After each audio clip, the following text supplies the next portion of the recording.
and thank you for joining Rachel and I this morning for this webinar. A little bit of housekeeping before we get started. This webinar is being recorded. Rachel and I would love to make this as interactive as possible. Rachel's going to control the presentation. I will monitor the chat window and the Q&A window. We'll do our best to get to your questions, so feel free to type those questions in. So those of you who may know us, again, my name is Donna Miller, and I am president and founder of C3 Workplace. We have two business centers, one in Montclair and one in Sparta, New Jersey, and we help business owners to focus on driving revenue by providing administrative support, marketing support, bookkeeping. We have office and meeting space, and we also have a lot of educational programs that we run. And this webinar certainly falls under the category of education. You know, the C3 stands for Connect, Collaborate, Community, and that's really how we run our business. For the last 22 years, we've had the great good fortune of helping well over 2,000 companies to start and grow. And I believe that we, as business owners with a little bit of track record, should be sharing what we know. So this educational piece is really important to me. So I'm really delighted to have Rachel Durkan here today with me. I rebranded my company about 4 years ago. Rachel has served as C3 Workplace's on-demand Chief Marketing Officer for the last 4 years. And she's been an integral part, of helping us to create some brand momentum, brand awareness.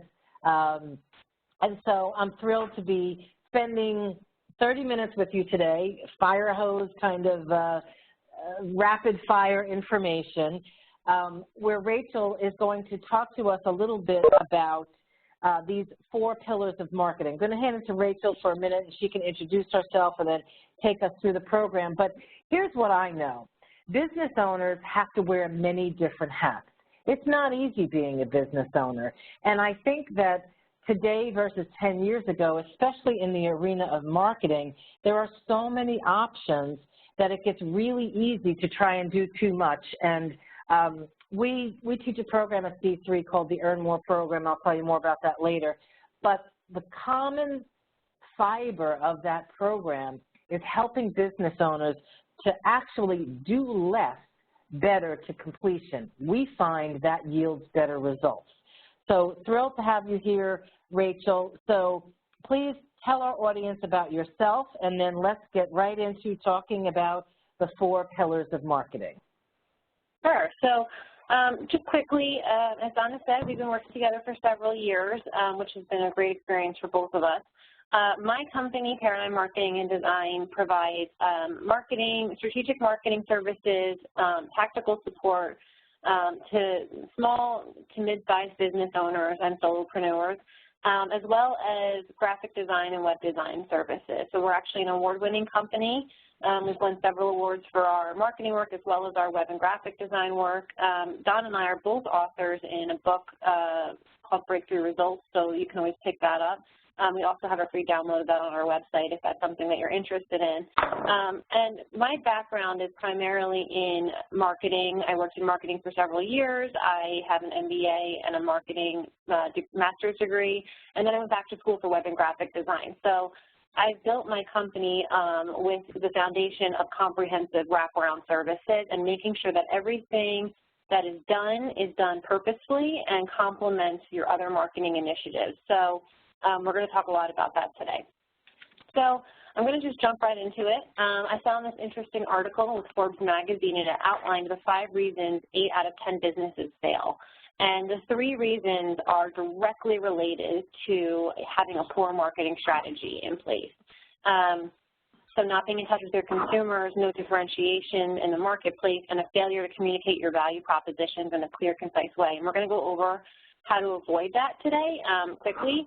The other two areas, I'm sure this is more Donna's expertise, and I'm sure she would cover that in her Earn More program, which I think we're going to talk about later. So, but today we're going to focus on the top three. And as Donna said, this is kind of a rapid fire. I'm going to go quickly, and I'm going to go over the high-level information that you need to know to write your marketing plan. And then we have a seminar coming up in 2 weeks, which we'll talk more about. That's going to dive a little more deep into it and do an actual workshop around writing parts of your plan. Okay, so the 4 pillars of a marketing plan are outlined here.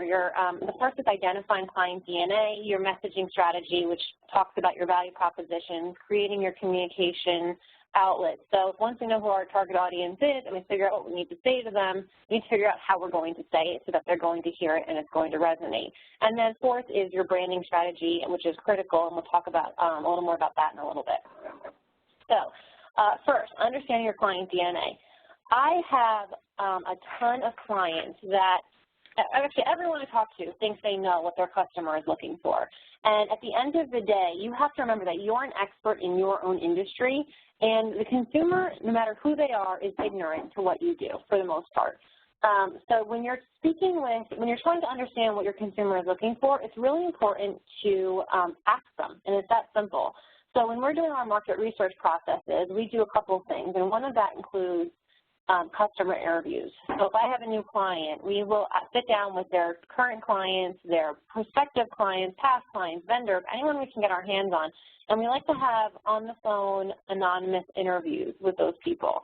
And we ask questions that relate to the buying process. And some of that we're trying to uncover is how your customer perceives your product, service, or solution, what pain that you solve for them in their own words, which is very important. So you might be able to tell me what pain you solve for your customers, but you might say it in a different way and in a different verbiage than they will. And we want to talk in our customer's voice whenever possible. What is the lead-in product or service? I'll give you a classic example. I started working with an accounting firm, and we're doing their full marketing plan, their messaging strategy, and their website design and the rebranding. But when they called us, all they thought they needed was a new website. So primarily, a lot of the time, a lead-in service for us is a website or a flyer or some sort of graphic design, because our clients don't know what they don't know about their marketing strategy. So you want to think about your lead-in product or service. And then most importantly, what's the consumer buying process? How are they searching for your product or service? Is it informative marketing or competitive marketing? Competitive marketing is something like insurance. Everyone knows they need it, but you got to differentiate yourself in the marketplace. Informative marketing is something that somebody doesn't necessarily know that they need, and you have to educate your consumer or the customer on what's out there. So you want to get an idea of how they search for your product and how they came to find your product, and most importantly, what they find valuable and how they perceive you against the competition. So you want to, I don't recommend that you do your own interviews. Often if you have a strategic partner or somebody that you trust to do the interviews for you, you get much more honest answers. The second area of research is the competitive analysis. That's really important. Taking a look at what else is out there and how your customers are positioning yourself. And when you're doing that, remember that in the marketing world, we only care about the top level. My job as the marketer is to position your company so that you get inbound leads, so that people think of you when they have a problem and that they need a solution for. It's your job then to educate them in the sales funnel as you move down that funnel. So when you're doing your marketing plan, make sure to look at your competition from the top level of how they're positioning themselves, and see what opportunities in the market are in the marketplace. What are they doing right? What is nobody doing that maybe you can move into? And then the other areas are a little bit more in depth with focus groups in the economic environment, and we can certainly talk about those later, but the two critical are subjective interviews and the competition. And just to kind of reiterate some of what Rachel said, and Rachel has done client interviews for us, and they really are going to give her much better information than they're going to give me. One of the things I see business owners doing sometimes is surrounding themselves with people who tell them what they want to hear, not necessarily what they need to hear. That's something that I think you have to bear in mind as you choose vendors, as you try to analyze information. You know, what Rachel's talking about here is understanding your client DNA in a fully unbiased manner. Unfortunately, you as the business owner are incapable of hearing it in an unbiased manner. It's not because there's anything good, bad about you. It's just that you can't. You are biased. So this piece about understanding your client DNA is absolutely pivotal to building a strategy. It is something we work in and earn more, and I love the idea of, doing the client interviews. What we also do with our Earn More participants is we have a spreadsheet. We call it a client analysis tool. Happy to send it to any of you. You can email me. But in a data-driven way, because ultimately your decisions are largely data and partly instinctual, what are the demographics? What are the psychographics? What are the events that are driving that person to need your services? Rachel talked about pain, and I think you'll probably hear that a lot throughout the process of building the 4 pillars, because people make decisions based on 2 things, pain and pleasure.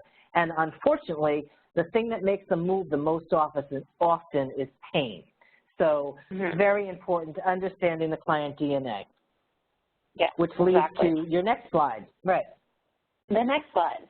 So that takes us all that information, and often when I'm working with a client, I'll get between client interviews and the competitive analysis that we go over, we'll have hundreds and hundreds of pages of data. And then it becomes our job to pull everything, all that data into this chart that you're looking at right here. Who are you? What are your differentiating concepts? And what are your 3 marketing messages? So I want to be clear that a messaging strategy is different than a mission statement. I get asked that question a lot. People are like, oh, it's just what we do. It's not. A mission statement is an internal document. It's your visions, it's your values. It's very important to your organization. But a messaging strategy is your outward communication to your client. It's how you position yourself in their language. It's the pain that you can solve that they think they have. So again, that lead-in service, somebody might have pain and you can solve it, but they're perceiving the solution differently than the way you're offering it. You're never going to make a sale, or you're not going to get those inbound leads. So you need to make sure you're positioning it in the language that they understand. Another classic example is we do a lot of web development. If I go to a client, what they care about at the end of the day for web development is it going to help my business grow? Is it going to support my marketing strategy? Is it going to increase sales? And if I can answer yes to those things, they are going to want to hire me. If I start telling them about how I'm going to code it in JavaScript and PHP coding and use an SQL database, their eyes glaze over. They don't care about that. They care about how is it going to solve my problem. So that's what you want to make sure you're talking about in your messaging strategy.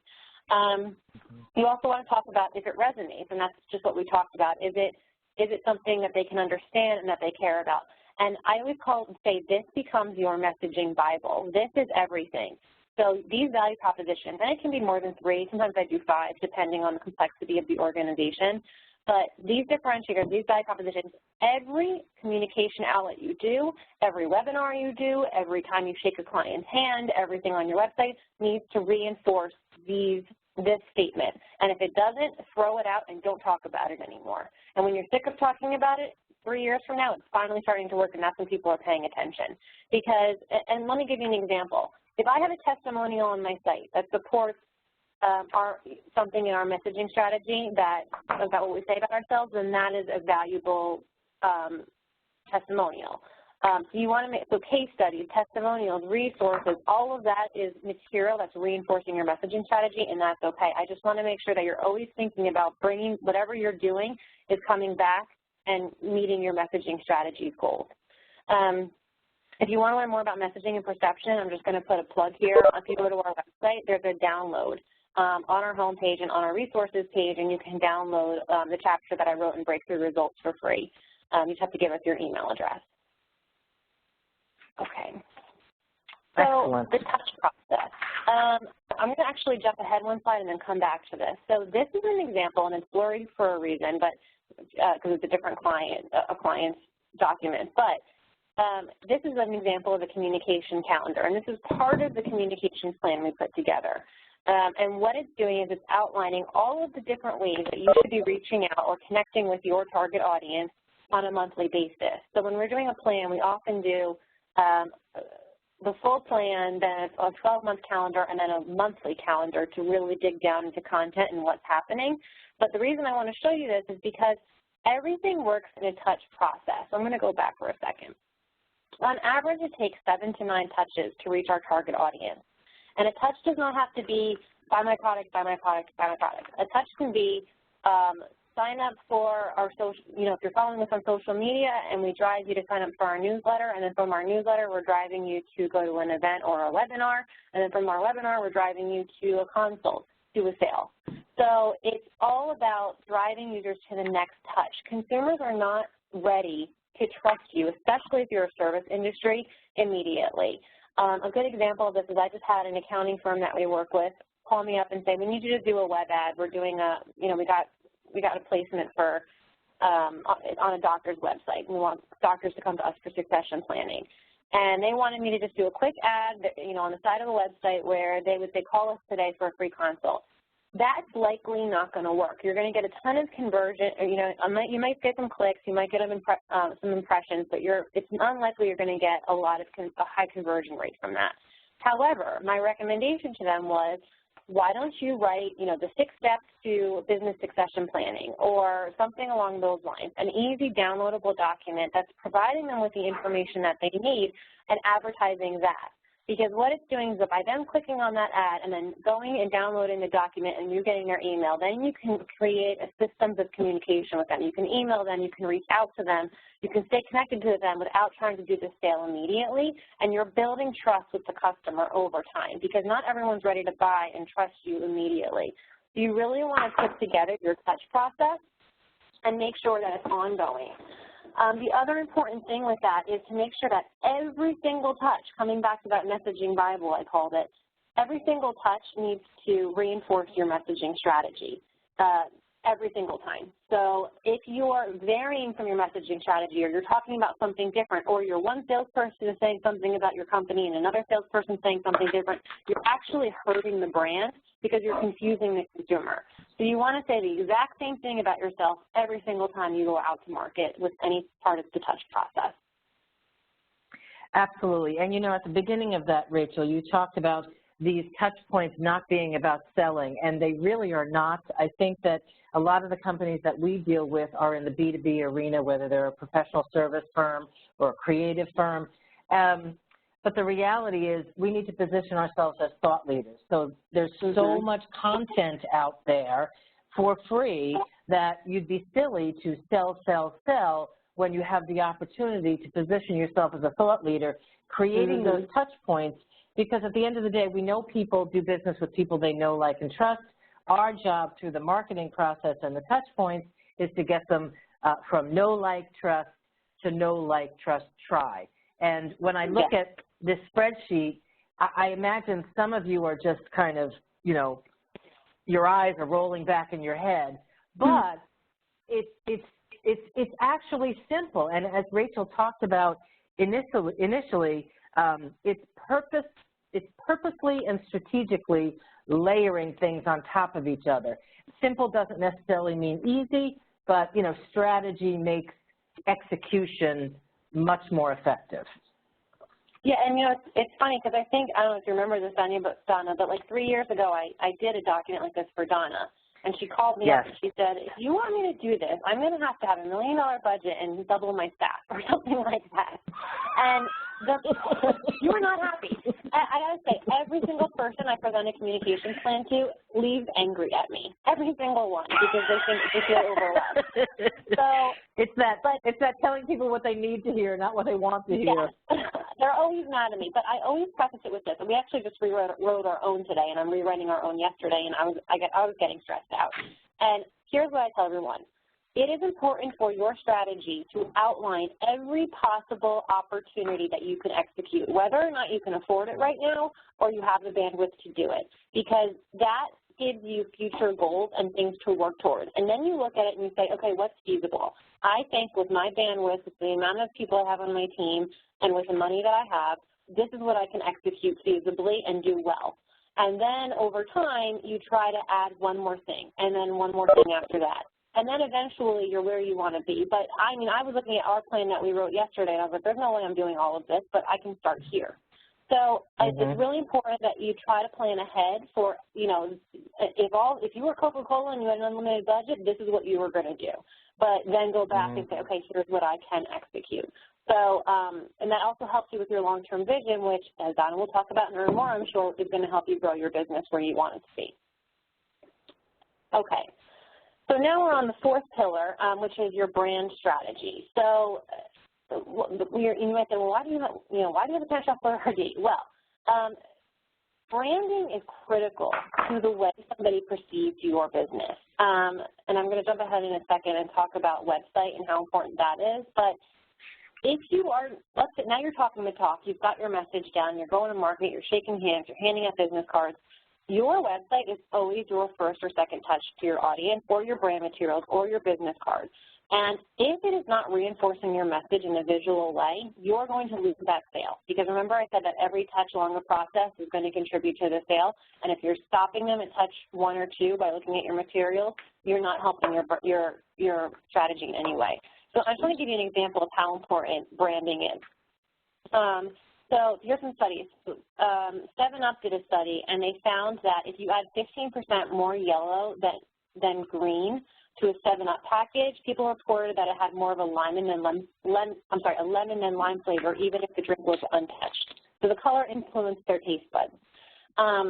Another one was Chef Boyardee. On a can of Chef Boyardee, they found that a picture of a close-up real human face influenced perceived quality more than a full body shot or a cartoon. And then, so the way something is positioned can influence how people feel about your brand or your product or service. Another one is good use of color, and we can get more into this at the Lunch and Learn. But color really influences how people feel. So a good example is Dunkin' Donuts versus Starbucks. If you go into Dunkin' Donuts, their brand colors are pink and orange. They do that on purpose. Their whole business model is to get you to go in, buy a low-cost cup of coffee, and get out. They're all about volume and turning people over in the store. And if you think about it, if you go into Dunkin' Donuts, you don't want to sit there. It's not very comfortable. The seats are uncomfortable. It's not a welcoming environment. You go there to get what you need, and then you go out. And their tagline is literally America runs on Dunkin'. They want you to run out of their store once you come into it. So their colors are influencing that behavior, the feeling to move and go. However, if you look at Starbucks, their whole business model is having you come, stay, and sit. So they have overpriced coffee. They're not working on volume as much. Their environment is leather couches. When you walk in, they have Wi-Fi for you. They want you to sit down and stay. Now, their brand is greens and browns. That's meant to make you feel trusting and calm. So their use of color is reinforcing their entire business model and the way they do things. So it's important that your brand do the same, because without people even realizing it, color is influencing how they feel about you and the feeling they get from you. And just another nice tidbit is the color red makes you hungry. And I was cracking up the other day because I had a new client come to me, and he was a health coach for eating, and all of his colors were bright red. And I was like, that's not the best idea. We need to change this. So you're making people hungry. Okay, so creating a design experience, as I mentioned, your website is always your first or second touch. So if you look at, the pictures on the side, your website, especially today, and especially if you're a service-based business, is your online storefront, and if you're doing e-commerce. If somebody comes to your site and it looks old, it looks down, it's not responsive, they're going to get one feeling about it, as opposed to if it's new, fresh, it has content to share, it's based on imagery. So if you look at a storefront at the top, do you want to go in that store? I mean, I'm assuming no, you don't know what's inside there. But if you look down at the product store, the picture, you are drawn to come into it. So your website needs to do the same thing as your storefront. And actually a focus group was done recently that asked, it was for healthcare websites, but it asked the focus group participants to rate what factors made them trust the website. And what they found was 94% of the trust factors were design-related and only 6% was content-related. So imagery really influences how users interact with the site. So I'm running a long time, so I'm going to speed up a little bit. But running over to the 7-second rule, the navigation strategy, which we always do in web design, is critical as well, because you have 7 seconds to grab an online visitor's attention. And just to give you an idea of how short that is, a goldfish has an 8-second attention span. So online visitors are literally more impatient than a goldfish. So it's very important that when users come to the site, you're communicating within 7 seconds visually your messaging strategy, your value propositions, your service offerings, your differentiators, and then showing them any conversion tools that they want to see. So a conversion tool is when somebody comes to the site and it leads them to that next touch. So whether it's to download a resource, whether it's to sign up for your newsletter, follow you on social media, that's a conversion tool. So they have to be strategically and clearly displayed on your site. And as well, going back to the 7-second rule, you want to think about your navigation structure. If each user can't find what they're looking for in 7 seconds, they're going to bounce from the site, which is when they come to the site and leave quickly. So that's just something to think about in the design experience. Donna, do you have anything to add? No, I think that it's really clear, and I was thinking to myself on those the comparative websites, even if the word Prada wasn't there, it's a much more welcoming website. I mean, just look at the way, and I'm sure this is intentional, look at the way the tiled floor vertically pulls you in. And people do process visually, so I'm not surprised at the 94% number on the trust. Exactly. Okay, so real quick, the final thoughts. This is basically the why behind businesses fail to the solution that we outlined. So we talked about interviewing your target audience and asking questions and how they perceive things. We talked about doing your market research with your competitive environment on a high level. How are they positioning themselves on their websites and their storefront with their brand? And then creating your message in a way that's going to resonate with the audience and figuring out how you're going to communicate it in the touch processes. So, Donna, I'll pass it off to you real quick to talk about Earn More and the next step. So yeah, in closing, the Earn More program helps business owners over the course of 7 months to get clear on everything Rachel is talking about while they do all the other things they have to do in running a business. We understand how difficult that is, and this program will help people to work on the things Rachel talked about, as well as determine which behaviors for you as the business owner will bring the best results. I've been doing this for quite a few years. The alumni is growing. It's an amazingly successful program. And in this round, which starts in November, I am thrilled to welcome a stellar lineup of guest lecturers as well, as you can see on the screen. Now, on October 19th, Rachel and I will be hosting a lunch and learn to talk about this subject in a way where it will be more interactive and you can come away with action items that you can put into play. We'll demonstrate some of these tools. We'll talk more about color.